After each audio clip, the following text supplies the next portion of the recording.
Vai começar a grande final do Open Minas Torneio de Debates. Para a plateia que está nos recebendo e assistindo o debate pela primeira vez, não custa lembrar as regras deste torneio. Os 8 debatedores estão divididos em 4 duplas, 2 a favor e 2 contra a moção.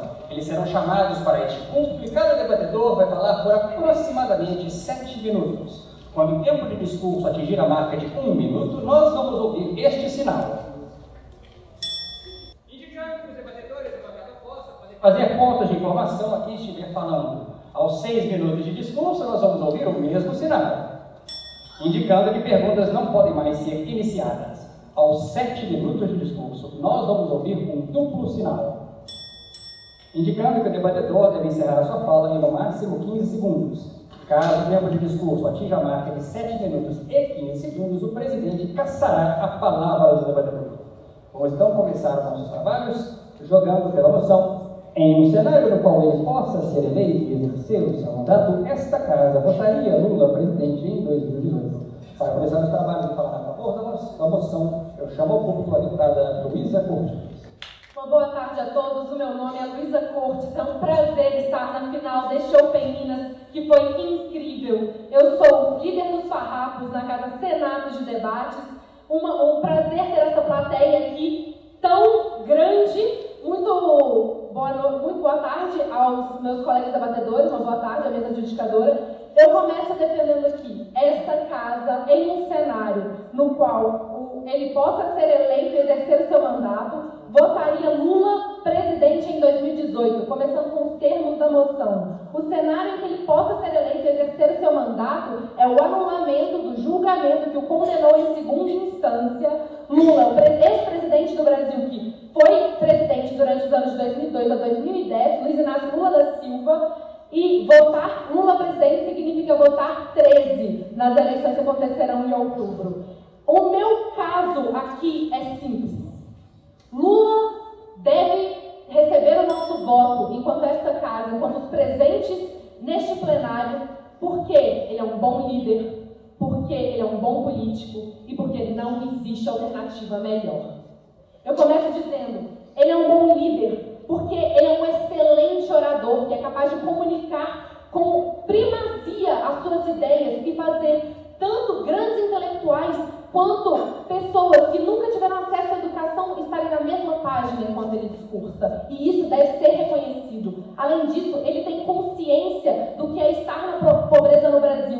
Ele sabe quais são as situações mais críticas que permeiam o nosso cenário social. E essa consciência o faz um melhor propositor de ideias. Ele passou a vida sendo líder de um movimento extremamente caótico, extremamente perigoso e extremamente conflituoso, que é o movimento sindical paulista. Um movimento muito forte, mas que também tem ideias muito contraditórias dentro dele. E ele o fez com excelência e durante muitos anos. Pois não, deputado? Muito obrigado pela palavra, deputado. Só uma questão de esclarecimento. Quando você fala anulação, significa que ele ocorreu, mas nós não levaremos em conta, ele para de ter validade, ou que ele sequer ocorreu? E só a segunda instância ou a primeira instância também? Ambas as instâncias anuladas completamente, mas sim, ele ocorreu enquanto julgamento político de perseguição que foi. Continuando, ele é representativo da realidade brasileira, porque não só ele é um trabalhador industrial, que é uma realidade que permeou o século XX e que hoje é a realidade de muitos dos votantes, ele também é nordestino, então ele conhece uma das situações mais precárias do nosso país, e ele é representante da esperança do povo brasileiro por ter chegado aonde chegou. Não só ele sabe o que é pobreza, ele também sabe o que é riqueza e quão árduo é o caminho de se chegar até lá. E por isso, essa consciência o torna um excelente líder, capaz de falar com todos os setores da sociedade. E é isso que nós precisamos agora, de uma pessoa que seja capaz de comunicar, que seja capaz de dialogar. E durante os anos de 2002 a 2010, ele se provou incessantemente essa pessoa, porque ele é um excelente político ao fazer com que o governo de PT e PMDB dialogasse durante tantos anos sem crises, por ter aproveitado políticas do PSDB em vez de realizar a mesquinharia que é comum aos políticos deste país, de negar políticas extremamente eficientes por terem sido feitas pela oposição. Não, ele aproveitou as excelentes medidas tomadas pelo FHC, Fernando Henrique Cardoso, nos seus 2 mandatos, ao estabilizar a economia e começar uma mudança social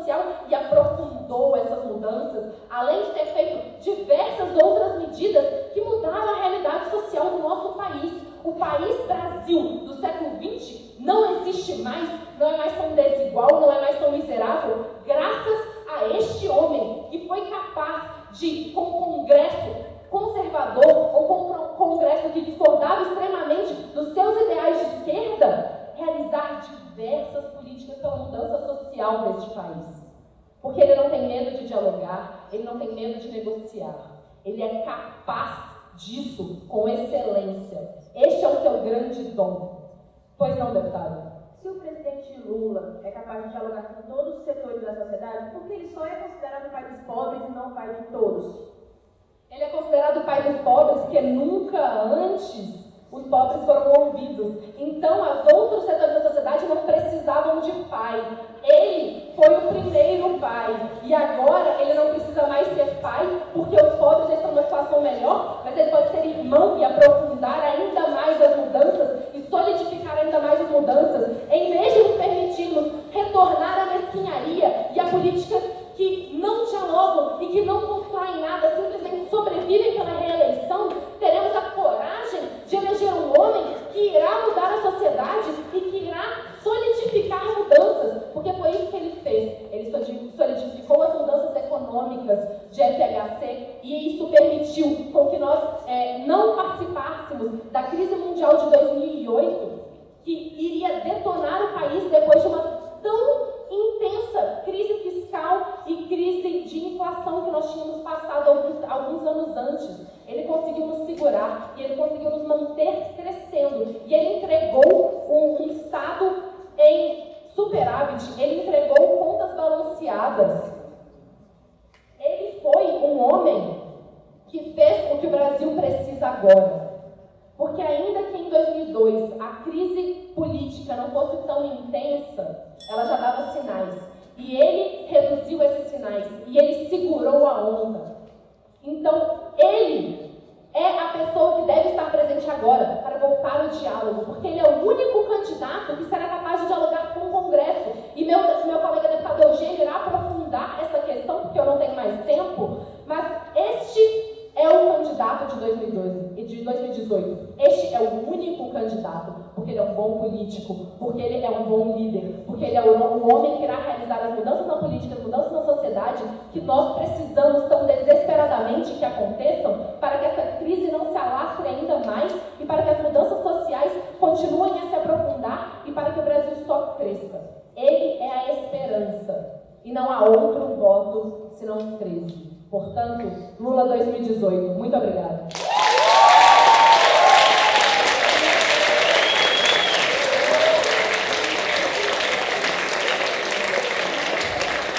Obrigado, deputada. Vamos receber pela oposição o deputado Pedro Lopes.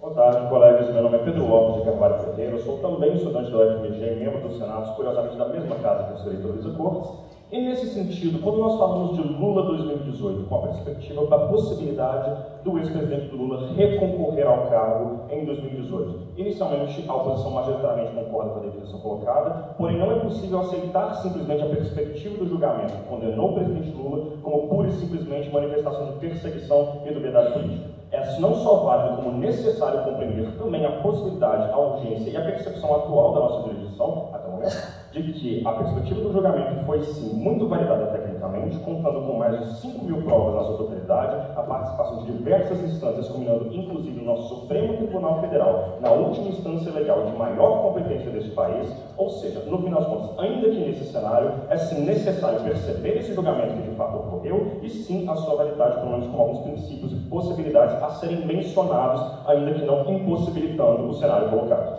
Dito isso, quando nós pensamos no Lula e no nosso cenário político, no fim das contas, o que nós precisamos majoritariamente pensar, especialmente em 2018, com todas as fragilidades que tivemos recentemente, é se isso é bom para a nossa democracia e para o nosso país.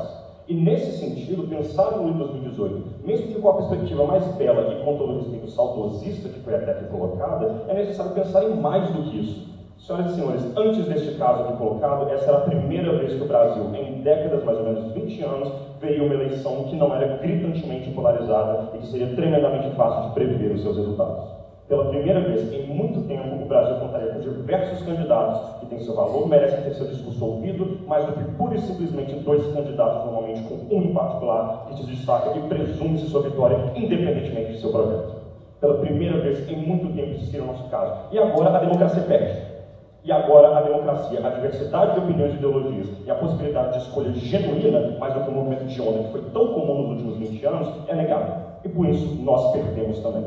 Nesse sentido, no fim das contas, quando nós falamos dessa perspectiva democrática, de variedade e renovação que nos falta, era o caminho que nós estávamos construindo, mas que curiosamente foi gritantemente dificultado pela figura do ex-presidente Lula em particular. A figura do Lula, querendo ou não, benéfica ou negativa, foi uma figura que se construiu como uma espécie de cacique na política brasileira. Um nome que aparece em todos os debates políticos, sem exceção, que por consequência precisa ser mencionado em todos os debates políticos, sem exceção, e cuja figura e cuja sombra é sobretudo almejante a grandes cargos deste país, em um momento em que, no fim das contas, ninguém consegue se configurar com o mesmo peso, independente de sustentativas, mesmo dentro do próprio partido. Lula não conseguiu construir uma sucessora, nem mesmo na figura do ex-presidente Dilma, muito menos agora nas figuras que, nos seus últimos dias antes da sua prisão, ele tentou construir simbolicamente com figuras, inclusive, também competentes, por exemplo, de Manuela e Guilherme Boulos. 2 figuras também, evidentemente, como presentes naquelas características que a deputada Porto tanto menciona, assim como a possibilidade de alguns outros candidatos, e nesse sentido, nem mesmo eles conseguem, simplesmente não porque eles não são bons, mas porque eles não são o Lula. Não se trata mais das qualidades quando se fala de Lula, se trata da figura que se construiu e do que nós precisamos ter com ela, mesmo que o passado nunca possa voltar, porque ele não voltará, como eu colocarei em seguida. Mas antes disso, deputada. Não é a relevância dele no debate político um sinal de competência? Deputada, não necessariamente, uma vez que a política não é construída apenas por competência, infelizmente. Toda a trajetória política do Lula acompanha, sim, claro, uma ascensão de competência, mas também uma ascensão ligada, possivelmente, como colocado pelo julgamento já mencionado, de perspectivas escusas dentro da nossa política, de acordos, de maneira geral, necessários também na nossa política, mas também de uma grande construção simbólica que valida os nossos candidatos. Novamente, Manu e Boulos não têm o mesmo apelo, mesmo que eles dividam muitas das competências, das qualidades e mesmo das perspectivas de Lula. Eles perdem porque eles não são Lula, pura e simplesmente. E nesse sentido, quando falamos do passado, é impossível que ele volte, porque Lula mesmo que volte, o ano não voltará, é 2018 e não 2002. Em 2002, por exemplo, Lula fez uma coisa muito particular chamada a Carta Aberta ao Povo Brasileiro. Uma carta que, entre outras coisas do nosso diálogo, Lula emitiu um comprometimento com o nosso país e particularmente com os grandes setores representativos do mercado, pela política de Estado, principalmente pelo nosso BNDES, como será mencionado pelo meu colega Colodoni. Nesse sentido, ele tinha um apoio muito gritante, não só populacional, do qual também não existe hoje, afinal da data demonstrou que mesmo ele sendo um candidato com maior número de votos, em cerca de 30 e poucos por cento, a sua rejeição também é a maior de todas, com mais de 50%, e dados sendo comparado em 2002 em particular, a sua intenção de voto era muito maior. O Lula não é o mesmo e o tempo não é. Particularmente porque esses industriais que até então o apoiavam, viraram a casaca no fim das contas.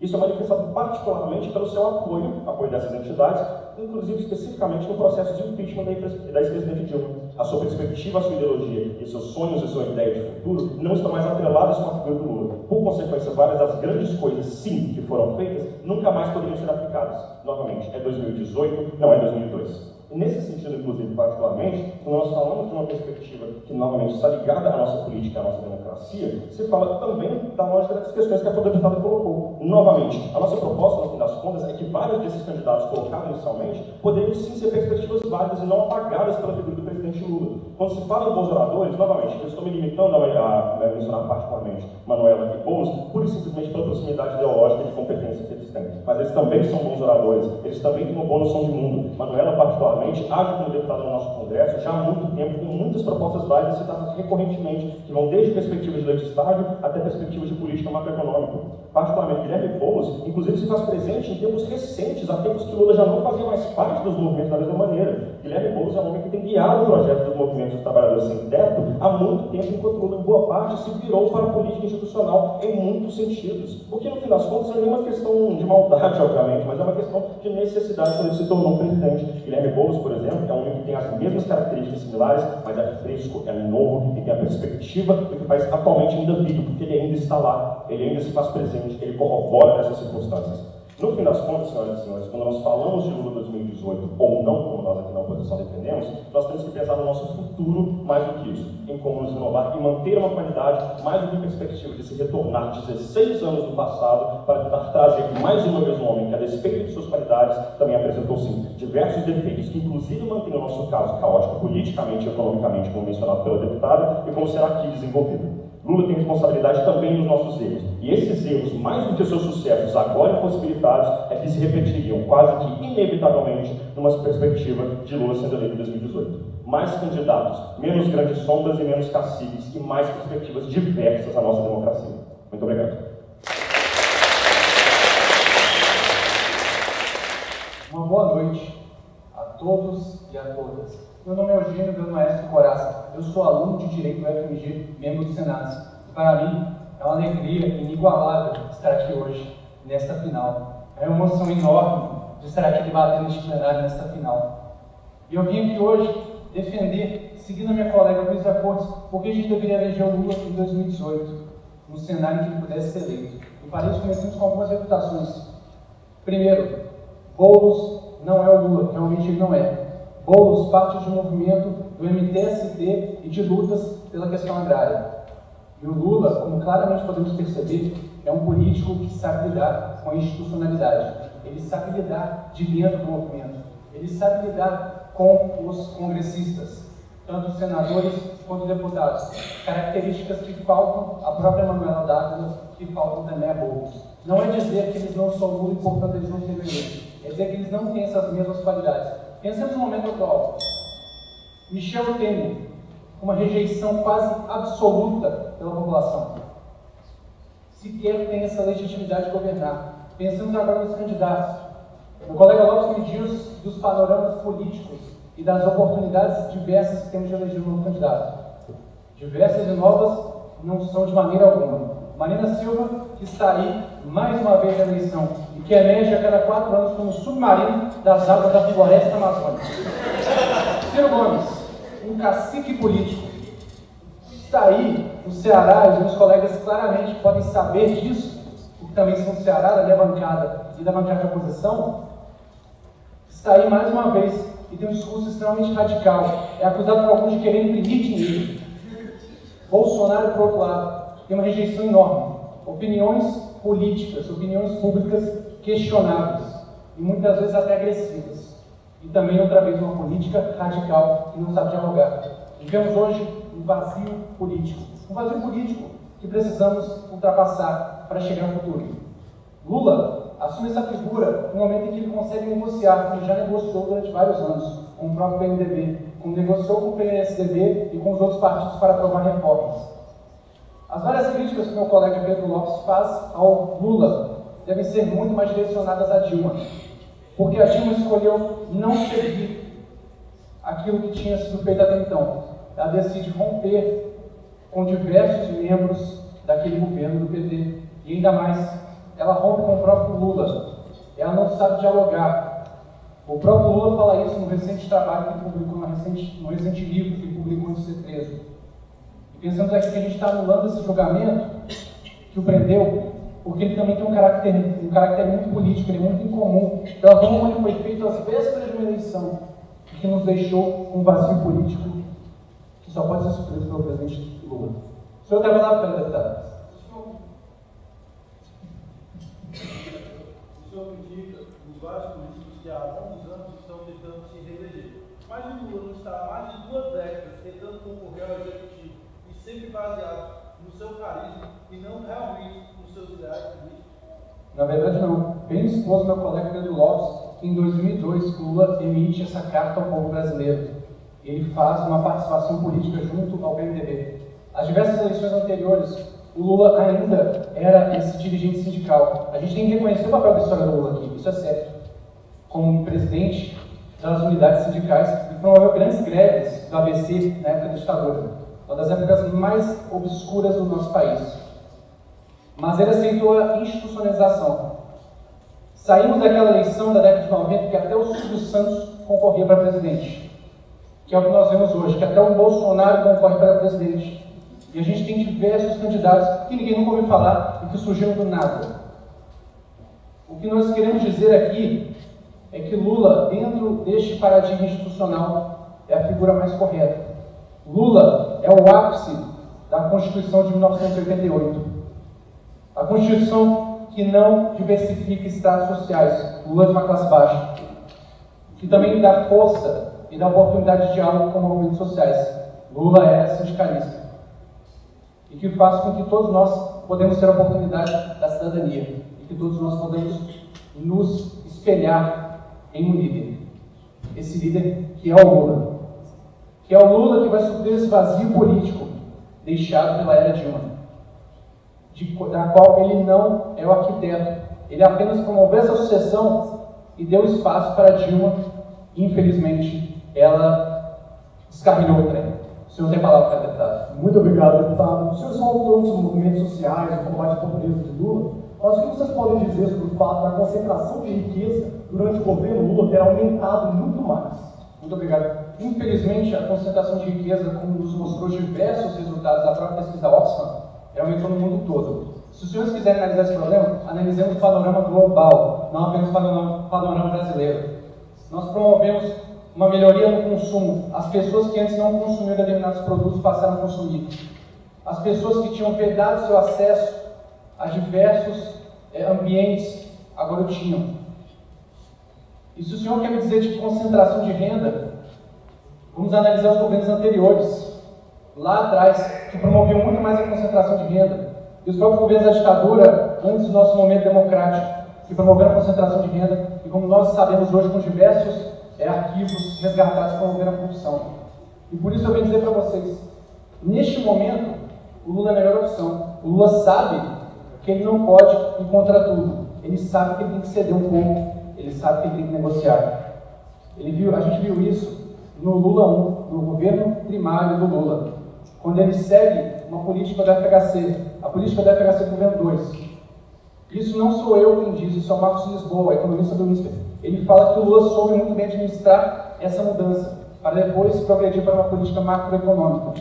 E ainda mais, o Lula sabe que ele tem que partir do que se alcançou hoje e dos problemas que temos hoje, para pensar adiante e promover uma sociedade muito mais cidadã, muito mais livre, tentar restaurar aquilo que se perdeu com o governo Dilma e com este breve, mas medonho governo Temer.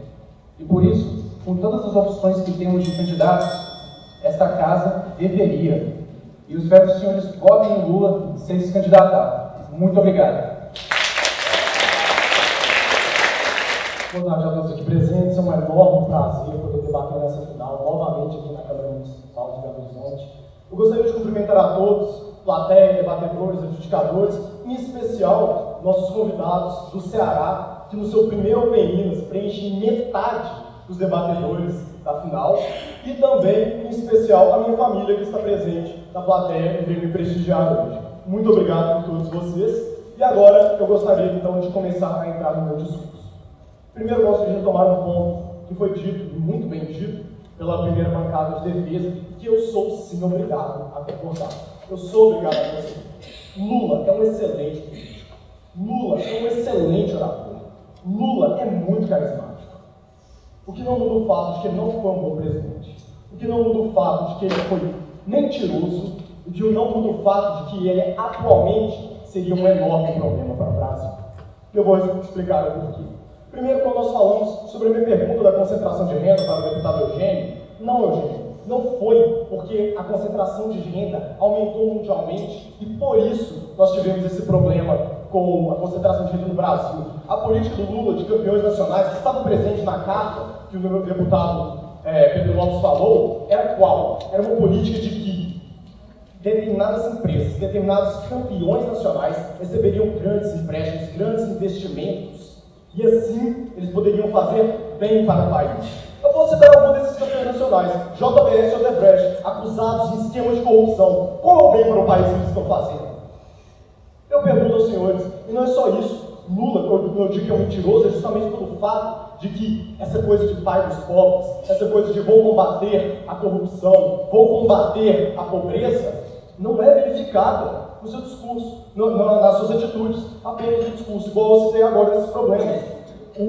Quando nós falamos também agora de economia, igual você falou, senhores, a dívida pública, a partir do segundo mandato de Lula, escalonou de maneira escabrosa. Foi um absurdo o tanto que ela cresceu. Por quê? Porque o que ele fazia era maquiar contas públicas. Porque o que ele fazia era investimentos sociais superfaturados, eram empréstimos do BNDES a juros abaixo da inflação. Ele estava doando dinheiro para empresas como JBS e Odebrecht.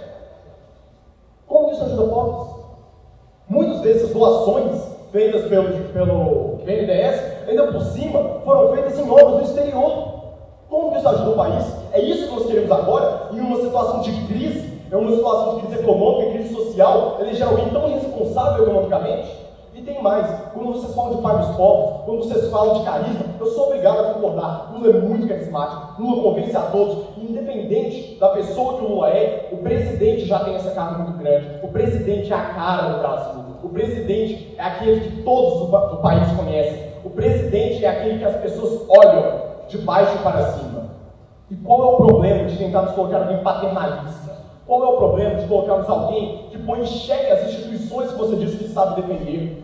Porque, pela própria defesa da primeira bancada, da dupla, eles trazem que o judiciário é uma instituição que estava perseguindo politicamente o Lula. Se nós formos aceitar isso, nós estamos colocando em xeque a credibilidade de uma das instituições que deveria ser uma das 3 instituições mais importantes do país. E é isso que nós vamos fazer? É esse o presidente que tem um impacto? E agora eu vou trazer um conceito de psicologia para vocês, que é Zeitgeber.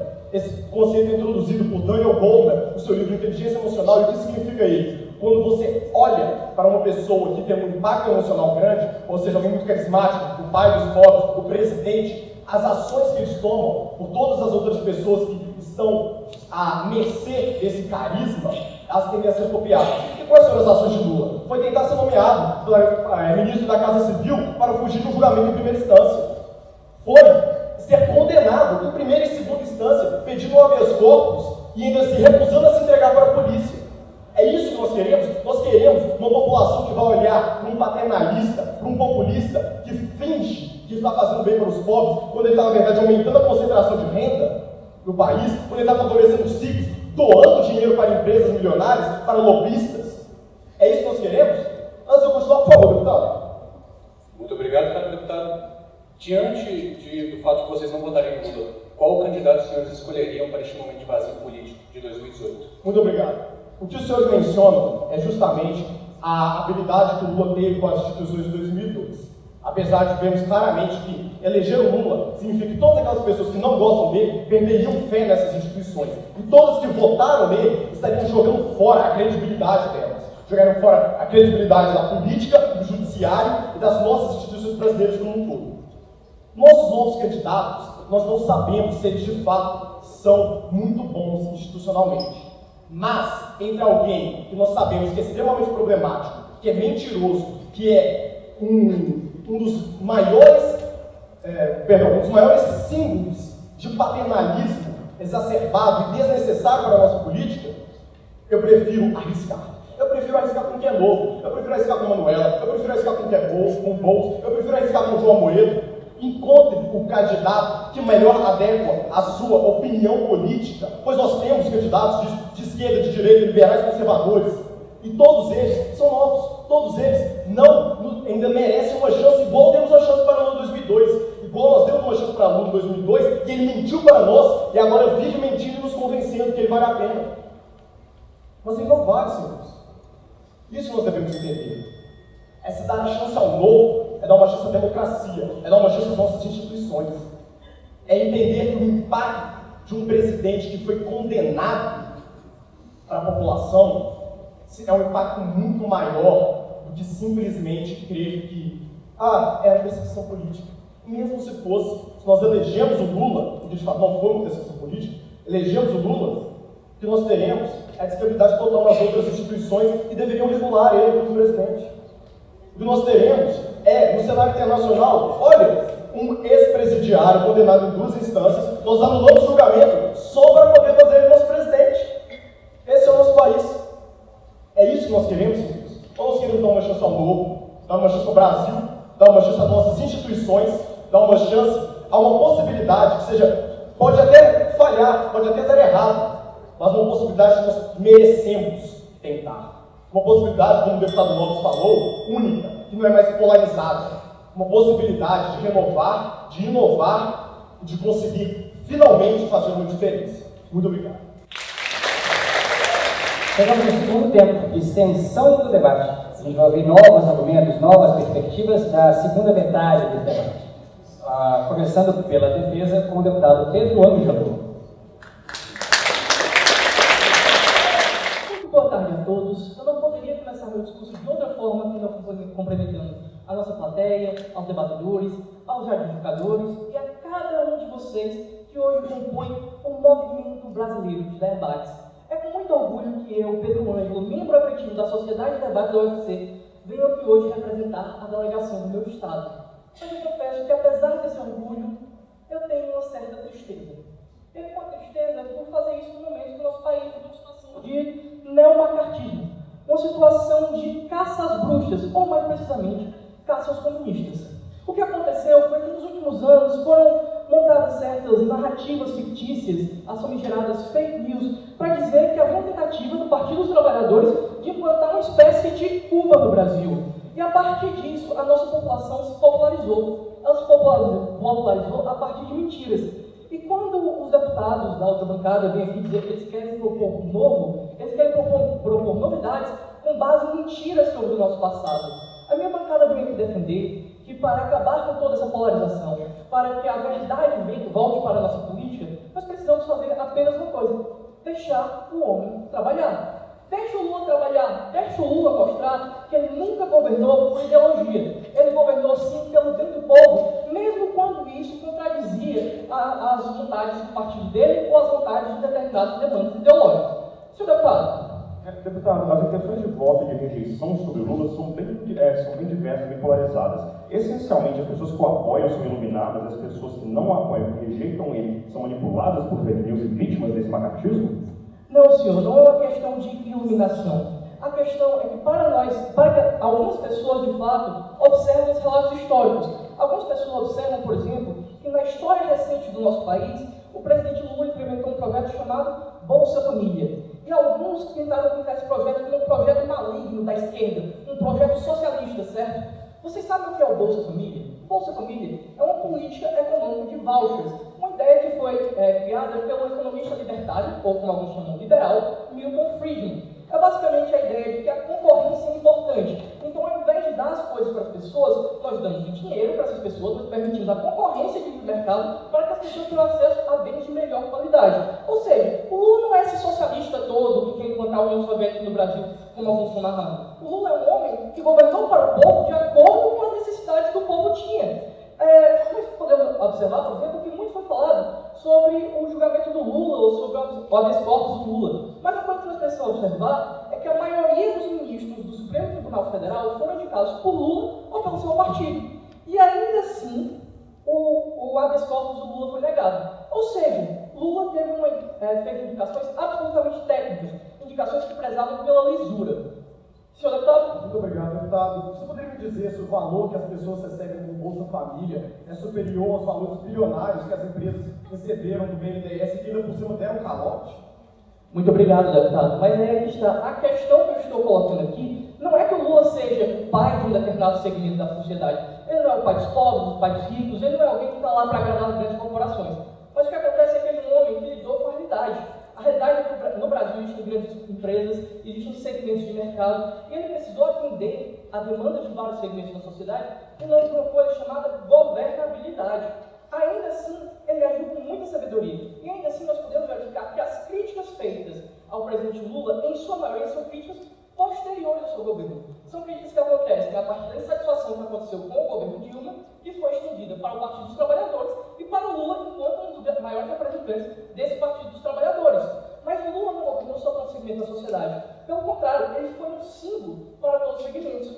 Ele conseguiu sim dialogar com os ricos, mas nós precisamos atentar também no impacto simbólico que ele teve sobre as camadas mais pobres da sociedade. E aqui eu não estou falando de um Bolsa Família, ou de como alguns costumam chamar uma bolsa esmola. O que eu estou tratando aqui é de como ele mostrou que alguém que nasceu pobre pode chegar a ser presidente do país. E isso é muito relevante, senhoras e senhores. O sociólogo Pierre Bourdieu aponta que um dos maiores motivos da evasão das crianças na escola é porque elas não veem, as crianças mais pobres das suas escolas, é porque elas não veem ascensão social a partir dos métodos acadêmicos. Eles veem que os pobres que ascenderam socialmente, eles foram através do esporte, através de arte, como aqui no Brasil a gente tem o funk, ou nos Estados Unidos eles têm o rap. Mas a questão é que o Lula mostrou que um pobre pode ser presidente. Ele mostrou que todos os segmentos da sociedade podem estar inclusos na política. Eu estou dizendo todos, não estou dizendo apenas um. Como já foi citado anteriormente, ele é chamado de pai dos pobres porque os pobres eram aqueles que não tinham pai, mas ele foi irmão de toda a população brasileira. Vejam bem, senhoras e senhores, a questão que nós temos que atentar aqui, prioritariamente, é que existe sim uma grande falta de opções políticas que não sejam polarizadoras ou incompetentes. Se fala sobre Manuela Dávila ou Boulos, e a verdade é que existem discursos extremamente radicais, ligados a setores como o MTST, que são altamente criticáveis pela sociedade. Se fala aqui, por exemplo, no deputado Jair Bolsonaro, que é o segundo deputado, que é a segunda pessoa com mais intenção de voto depois do presidente Lula. Um homem que cresceu com base nessa polarização fictícia, demonizando a esquerda, demonizando esses hipotéticos comunistas do país, e que é um homem que, durante todos os seus mandatos, os exerceu de forma absolutamente incompetente. O único projeto do senhor Jair Bolsonaro que foi aprovado foi o projeto do voto impresso, ao longo de várias décadas de atuação na política. E vejam bem, esse mesmo projeto recebeu o parecer de inconstitucionalidade pela PGR Raquel Dodge. Ou seja, se nós observarmos, não existem alternativas novas que estão sendo construídas com base na honestidade. E para que nós possamos ver a honestidade, para que nós possamos que a nossa política volte aos eixos que ela tinha, que era uma política que pensava no povo como um todo, não apenas um segmento da nossa sociedade, nós precisamos voltar para a melhor opção que nós temos. Lula 2018. Muito obrigado. Boa tarde a todos. Eu me chamo Damares Halley, sou membro efetivo da Sociedade de Debates da UFC e eu estou muito emocionada de estar debatendo aqui hoje, diante dessa plateia tão capaz, desses debatedores tão brilhantes e dessa maravilhosa mesa. Senhores, a minha bancada, Marina Silva, Ciro Gomes, o Ministério Público Federal, o Supremo Tribunal Federal, estamos todos aqui em favor da mudança. Mudança que o Brasil tem passado desde 2010, quando a Lava Jato foi implementada no Brasil e tem trazido para os brasileiros mais confiança. Senhores, o senhor Luiz Felipe Dávila, cientista político, em 2017, no programa Roda Viva, disse que as mudanças políticas são importantes, mas elas devem ser feitas de forma gradual. Nós estamos caminhando, senhores. Nós estamos alcançando progresso. E isso foi alcançado através do julgamento do Lula. Até março de 2018, a Lava Jato recuperou 11,5 bilhões de reais. Isso é um dado do Ministério Público Federal.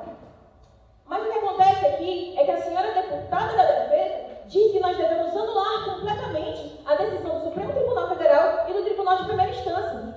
Segundo Max Weber, as instituições são dotadas de autoridade porque elas têm uma coesão. Coesão causada essa pela historicidade. Ou seja, uma instituição instituída ao decorrer do tempo passa a adquirir coesão com a sociedade, autoridade. E essa coesão seria completamente quebrada, desmoralizada, se a sua decisão fosse desconsiderada completamente por causa da autoridade de um homem, senhores.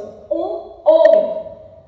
Nós não podemos permitir que isso aconteça porque essa credibilidade não é só importante para os brasileiros dentro do Brasil, ela é importante para o mundo. Quando nós descredibilizamos as nossas instituições, o valor das nossas ações e a nossa economia cai drasticamente. A credibilidade dos brasileiros é muito importante para a nossa economia. Nós não podemos permitir que as nossas instituições sejam desmoralizadas dessa forma. E isso me faz entrar no meu segundo ponto. O cientista político Dawn de Abreu Dallari ensina, dentre os principais princípios do direito, que ninguém pode se beneficiar da própria torpeza.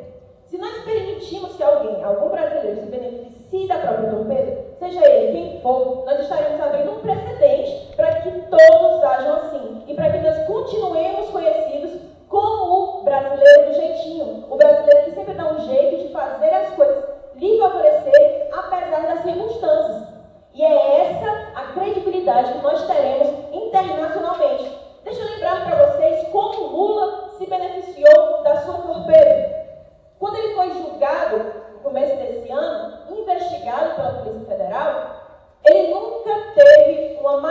propaganda política. Ele nunca teve maior publicidade nas redes sociais, na televisão, nunca se ouviu mais falar o nome de Lula. Seria beneficiá-lo por ser condenado pela instância que é capacitada e a única legitimada para defender a justiça no nosso país. A única legitimada para defender os nossos direitos fundamentais. E esse homem, o único homem que estaria acima dessa instituição, capaz de ser eleito para anular completamente uma decisão dessa instituição. Sim, candidato. Se a sua bancada é tão a favor da coesão, qual é o seu posicionamento sobre o cenário de polarização que se instaurou após o fim do governo Lula? Exatamente, senhor. O governo Lula causou uma grande desconcentração na sociedade. E é isso que o senhor quer? Que ele volte? Sim, candidato. Muito obrigada, deputada. Como estamos aqui debatendo um cenário hipotético em que o anulamento do julgamento já é fato, como isso é relevante para votar ou não no Lula em 2018? Deputada, pode ser relevante para que ele não seja eleito.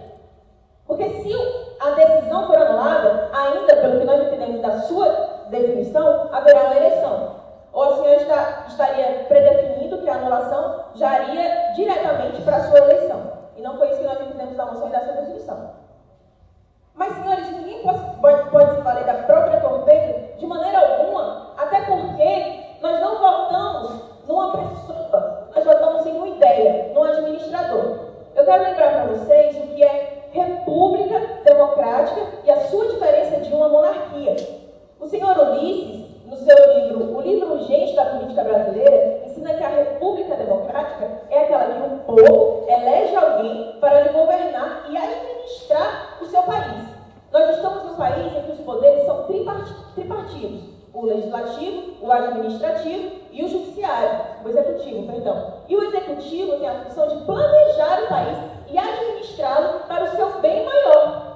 Vejamos, senhores, que essa função de administrador pode ser exercida por qualquer pessoa que tenha boas ideias. Nós não podemos, senhores, dar a uma pessoa só a função de administrador. Ou então nós estaríamos partindo diretamente para a ideia de uma monarquia. Uma monarquia é aquela que existe uma pessoa, a única legitimada, a única possível, para que administre aquele país. E dessa forma, um rei, ele é maior até que as instituições judiciárias.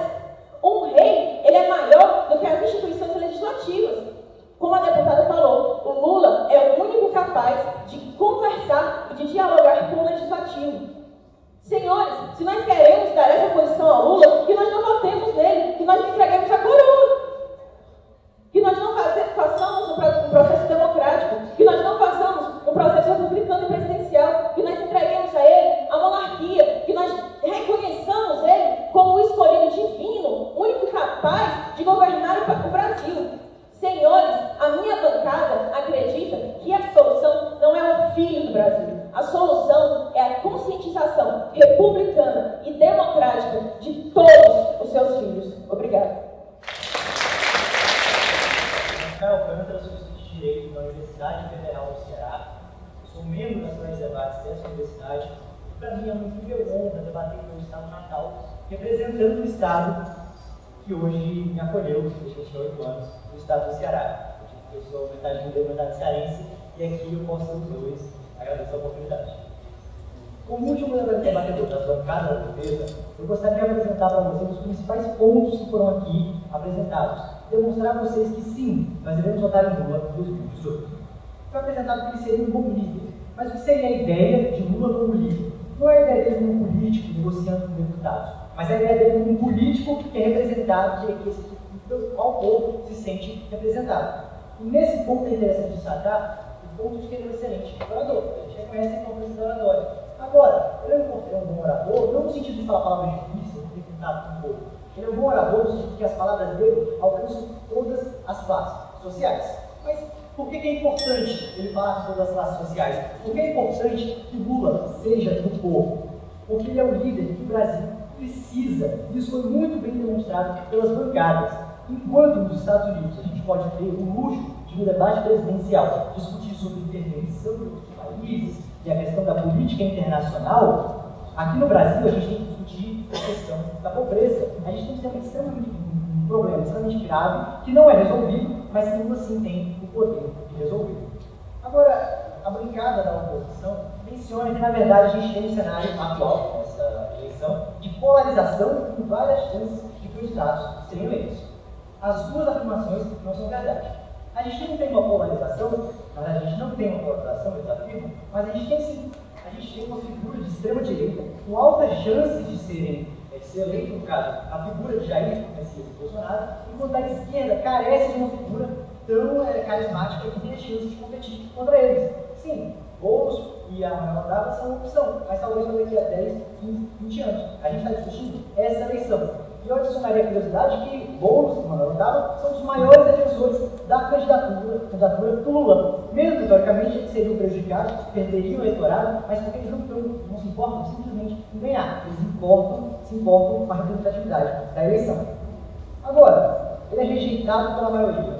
Obviamente ele é rejeitado pela maioria. Como bem apontou o deputado Ângelo, a gente vive um neomacartismo. Na televisão, 24 horas por dia, é falando mal do Lula. Você vê no Facebook, é falando mal do Lula. E o que acontece com ele? Ele é preso e não pode se estressar. Qual outra população vai gostar dele? Agora, ele sendo um morador, ele sabendo se comunicar com o povo, coloca ele na campanha eleitoral, ele se candidatar rápido.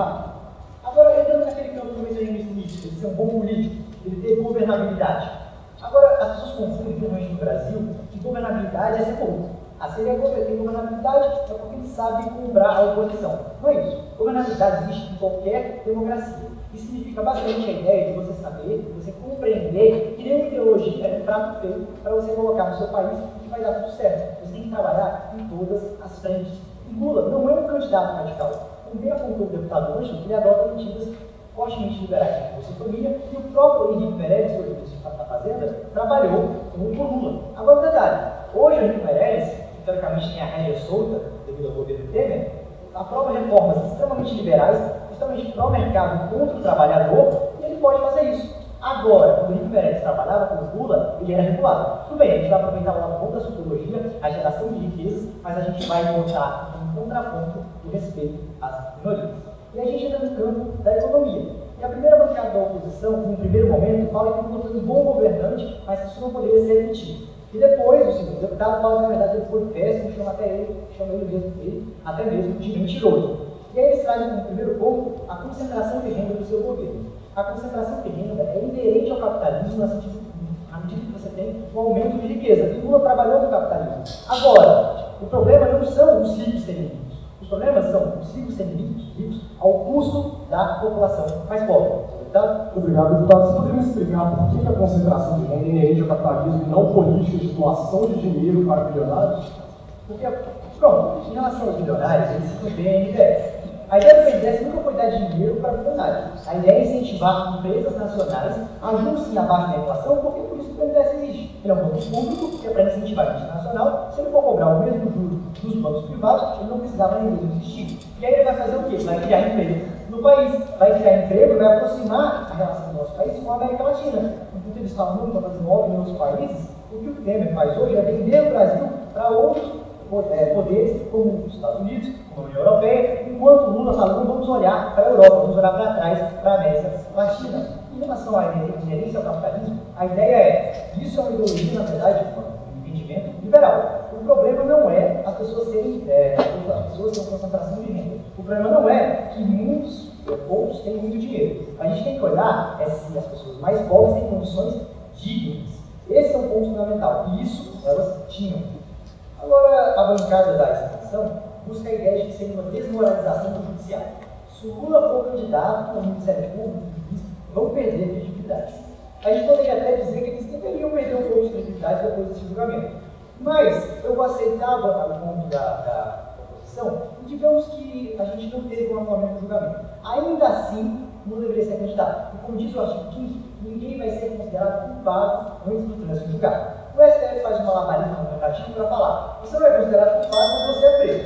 Você é culpado é inocente, está na cadeia. Mas o principal é: você não é culpado. Mesmo que a gente aceite que o culpado pode ser preso, você não é culpado. E quem não é culpado não tem nenhum impedimento para concorrer a umas eleições e para receber o voto da população. Quem tem que julgar os atos de Lula é a população.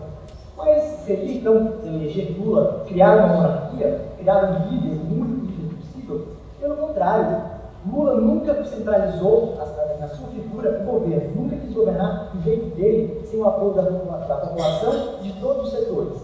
O mercado, que hoje praticamente é contra Lula, é porque tem uma opção muito melhor. É a extrema-direita, que vai fazer tudo no mercado e nada para os trabalhadores. Agora, a partir do momento que o povo elege Lula, o mercado não vai mais poder ficar nessa festa que ele está hoje, de precarização de direitos trabalhistas, e vai ter que voltar para o que existia há 10 anos atrás, que é o meio termo. Ninguém aqui é que o Brasil e Cuba. A gente só fala que a gente quer um Estado razoável, um Estado justo. Senhoras e senhores, em 2018, é Lula de novo, com a força do povo. Muito obrigado.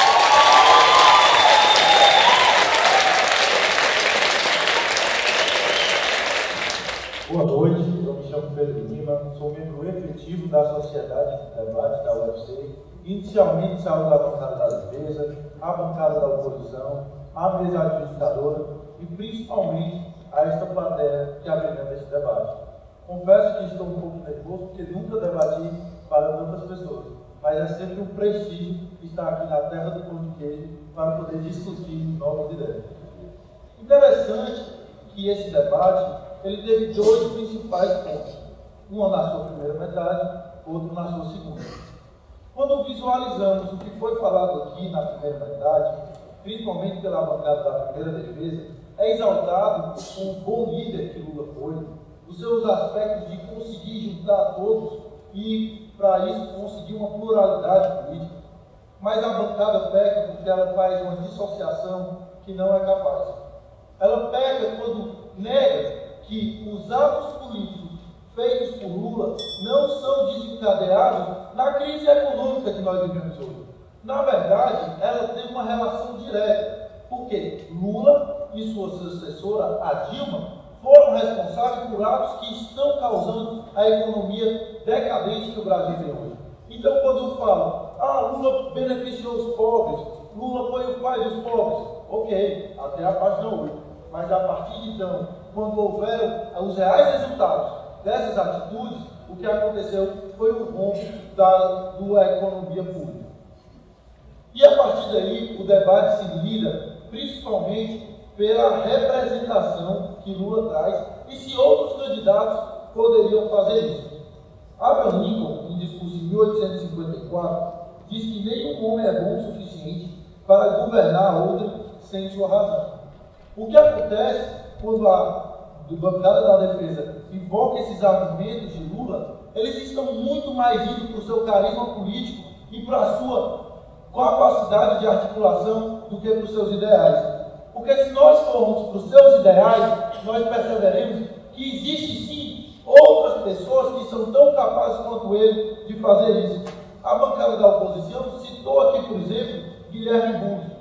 E aí foi criticado o fato de alguns membros que estão concorrendo ao executivo estarem atentos demais no pleito. Lula também está. É preciso de uma renovação completa, seja uma renovação da direita, uma renovação da esquerda, uma renovação do centro. E aqui eu falo as frases da professora Raquel Machado, da UFC de Direito Eleitoral, que a alternância do poder é um símbolo da democracia. É um fundamento que precisa ser cumprido para que a democracia possa ser exercida. Nós não podemos acreditar que Lula é esse Messias que vai mudar a política brasileira se nós não damos a oportunidade para outras pessoas virem e exercerem o seu trabalho. O deputado Pedro Ângelo fala que nós devemos deixar Lula trabalhar. Pois bem, nós deixamos. E o que foi que aconteceu? Mensalão, e temos um PowerPoint com o nome de Lula no meio, escrito no próprio Democracia. A verdade é que Lula já teve a sua oportunidade.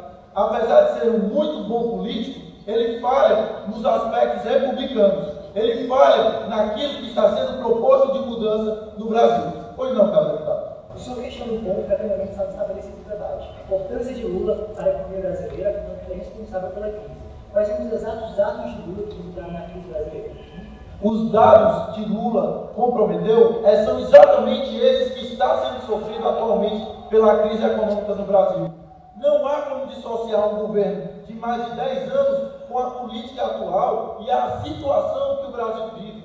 Não é porque o governo Michel Temer está há pouco mais de 2 anos que nós podemos dar a responsabilidade de todas as consequências para ele. Michel Temer tem sim suas falhas. Michel Temer não é um bom executivo, mas nós não podemos também tirar a responsabilidade de Lula. Outro ponto que foi trazido pela bancada de oposição, pela minha colega Damares, seria as mudanças que vêm sendo implementadas no Brasil e que decorrem, principalmente, de uma evolução ao combate da corrupção. Como ela disse, segundo dados do Ministério Público Federal, desde 2010, houve um grande avanço na Operação Lava Jato, sendo recuperado, inclusive, até esse ano, 11,5 bilhões de reais. E segundo dados do Diário do Nordeste, cerca de 200 milhões de reais foram destinados à reforma e construção de escolas no estado do Rio de Janeiro. O que nós vemos é que nós temos um processo de reformulação, um processo de alteração daquilo que a gente sempre criticava, o jeitinho brasileiro, a corrupção, o modo com que nós não víamos as pessoas sendo punidas no Legislativo, Executivo e Judiciário. Mas essa mudança seria fatalmente interrompida por uma simples anulação de uma decisão do Judiciário. Pois não, deputado? Muito obrigado pela palavra. Por que Lula, especificamente Lula, é responsável pela corrupção no Brasil? Eu não disse isso, deputado. Lula foi um dos que contribuiu para a corrupção no Brasil. Mas assim como outros políticos, e esses também merecem serem julgados e punidos, eles são responsáveis sim pela corrupção no nosso país. Não à toa a nossa corrupção não é específica, é uma corrupção sistêmica. E todo esse impacto nas mudanças que o nosso Brasil sofre geraria uma descredibilidade das nossas instituições. A minha colega falou da descredibilidade no cenário internacional, mas também é importante destacar que as nossas instituições hoje, como por exemplo o Judiciário, já são extremamente desqualificadas pela população. Em pesquisa do CNT, de 14 de maio de 2018, 89,3% das pessoas desconfiam da justiça. Como é que nós queremos aprimorar nossas instituições se nós reformamos a sua própria decisão? Como é que fica o equilíbrio dos três poderes, que é tão fundamental à República, quando o Judiciário condena, mas o Executivo vai lá e anula, quando o Executivo passa por cima da decisão? Engraçado que a defesa fala de legitimidade, mas esquece que a legitimidade também é uma característica da República. E a República, como si mesmo, ela preza principalmente pela legalidade dos seus atos. Muito obrigado. Neste momento, o presidente Renato e os demais indicadores vão se retirar para a sala secreta para deliberar sobre o resultado desta moção e retornam em até 30 minutos com o resultado. Vamos receber agora o presidente do Instituto Brasileiro de Debates, Bernardo Rabelo.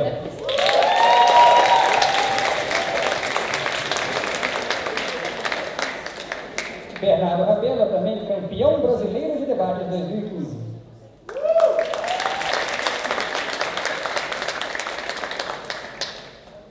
Gente, muito boa noite. Em primeiro lugar, eu preciso lembrar um episódio que foi a última vez que eu tive a oportunidade, como disse Pedro Lima, de falar para tantas pessoas. Não deu certo, evidentemente, então eu aprendi a lição e eu serei breve. Mas eu ainda assim tive que criar coragem de subir aqui e falar para vocês, em primeiro lugar, que eu preciso falar uma coisa e eu quero muito falar uma coisa.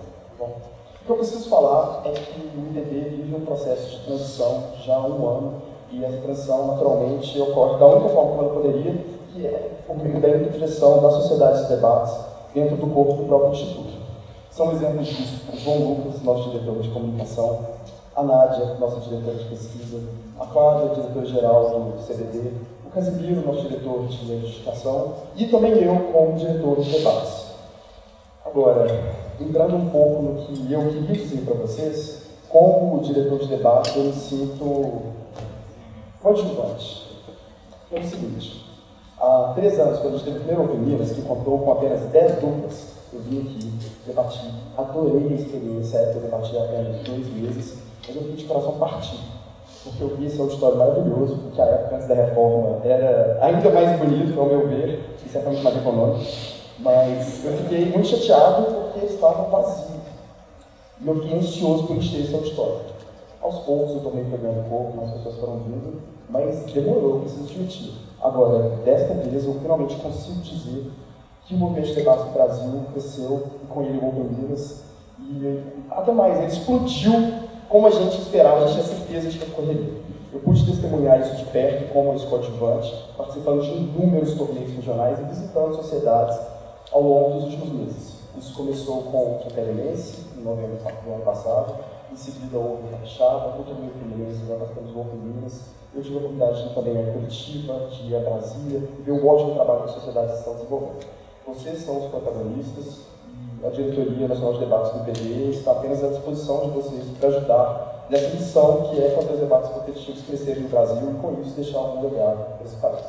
Para tanto, a gente não pode se acomodar, então a gente precisa fazer experiências. Vocês viram algumas das experiências que nós testamos aqui.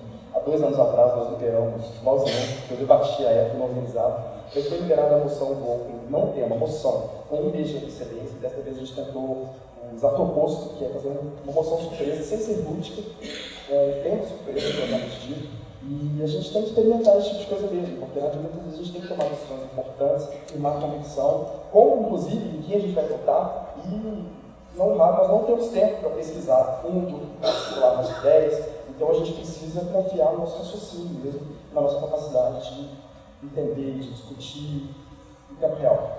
Então, acho que nós não podemos nos acomodar e nós precisamos sim dessas experiências.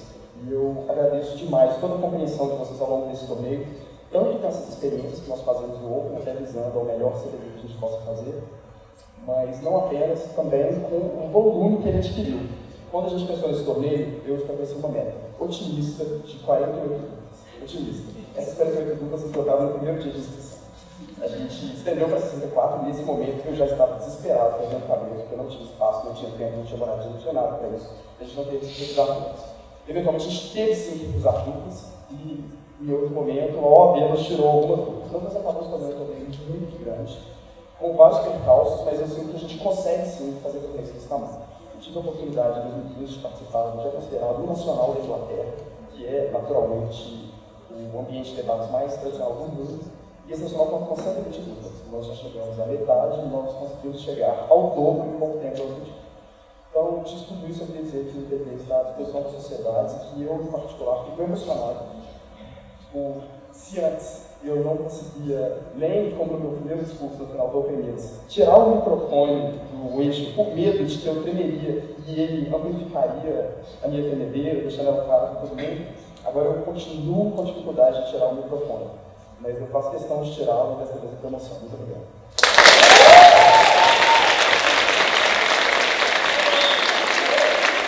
Boa noite novamente. Em nome da mesa adjudicadora, gostaria de dizer que esse debate foi um debate especialmente difícil para a adjudicação, certamente o mais difícil que eu tive durante todo o torneio. Quando adentrei a sala de adjudicação, eu achei que eu já tinha uma convicção formada, que era apenas uma questão de formalidade de confirmação, mas os ótimos adjudicadores que nós temos eram 5, trouxeram vários pontos à nossa atenção. Nós tivemos um debate de consideração muito além da superfície da oratória, da referência, tínhamos que levar cada um dos argumentos em consideração e as funções do debate e os ônus de cada dupla no debate. Foi bastante difícil, especialmente em decorrência da qualidade dos argumentos apresentados. No final das contas, até uma metáfora entre o jogo Brasil e Itália, ataque e defesa, foi utilizado para a gente tentar chegar a uma conclusão para isso. E, com muitas dúvidas, toda a mesa adjudicadora teve que dar notas para poder chegar à conclusão desse debate entre 2 duplas. E nessas notas individuais, essas duplas empataram. Por incrível que pareça. Por incrível que pareça, que a minha convicção individual seria que esse debate era um clear cut. Esse debate seria uma decisão rápida e fácil. Não foi. Tínhamos de se empatar, então, voltando no debate inteiro, que nos demorou 45 minutos. Peço desculpas por esse tempo, não é usual, tentaremos não repetir, mas quando afinal merecer, acho que os debatedores merecem essa nossa atenção. Por isso, vou fazer diferentemente o procedimento hoje. Vou pedir que as 2 duplas que nós tivemos que desempatar venham até aqui na frente. E quem quiser estar aqui com as sociedades, as abraços estejam aqui torcendo para a gente poder fazer um momento de surpresa e de emoção. Vocês vão ver que essas 2 duplas fazem com que esse momento seja ainda mais especial. Porque a primeira delas que nós tivemos que empatar são os atuais campeões Pedro Floroni e Pedro Lopes.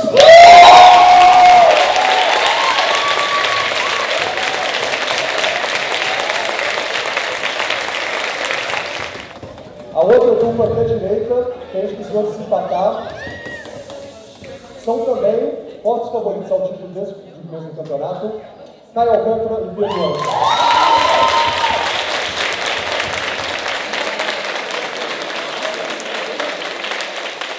E os campeões do 4º Open Minas Torneio de Debates em Belo Horizonte, Minas Gerais, 10 de junho de 2018 são